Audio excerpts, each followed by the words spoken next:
We've seen how a shortage of computer chips, like the one I have here, you can hardly see it, I imagine. It's called a semiconductor. It's caused delays in production of automobiles that has resulted in reduced hours for American workers. A 21st century horseshoe nail.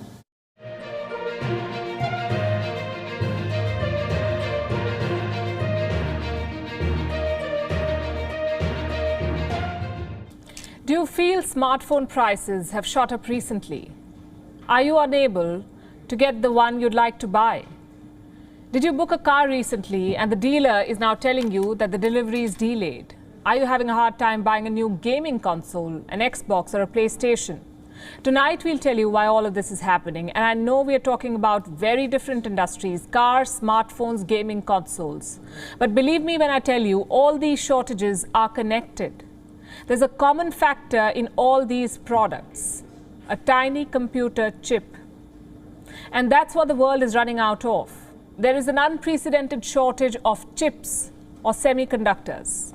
And industries across the board are suffering because of this. From consumer electronics to car manufacturers, the shortage is either driving up costs or forcing companies to cut back on production. This shortage affects you more than you realize. That's because these chips drive our world now. And as we depend more on gadgets and move online in bigger numbers across the world, we'll need more chips. Right now, the demand is far more than the supply, and the production is limited to a few big players. Chip makers are spending heavily on expanding their output, and India has a pitch for them. The proposal is very simple. You make in India and you get more than $1 billion in cash incentives. Reports say India wants to offer more than $1 billion as incentives to companies who make their chips in India. Apparently also ready to provide assurances to manufacturers that buyers will line up. The report says the government will buy the chips and also set up a mandate for private players. India could be asked to buy made in India chips. Suppliers who make chips in India will be tagged as trusted sources.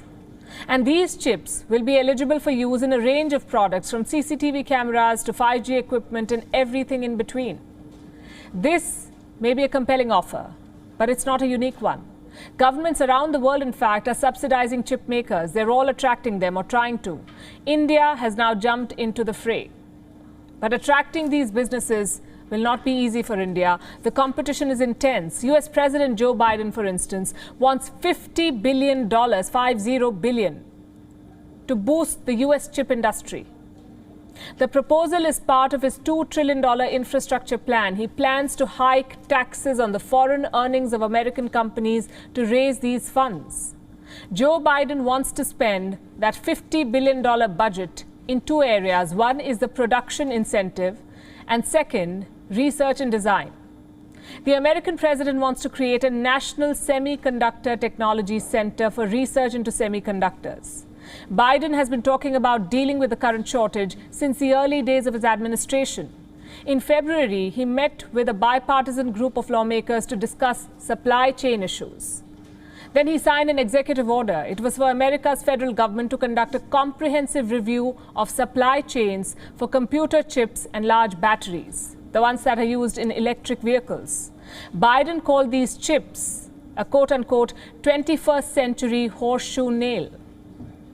We've seen how a shortage of computer chips, like the one I have here, you can hardly see it, I imagine.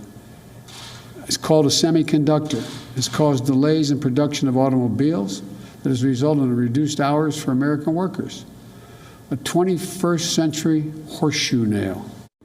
So America plans to become an aggressive player in the world of chips. It is also discussing an agreement with Japan for critical chip components.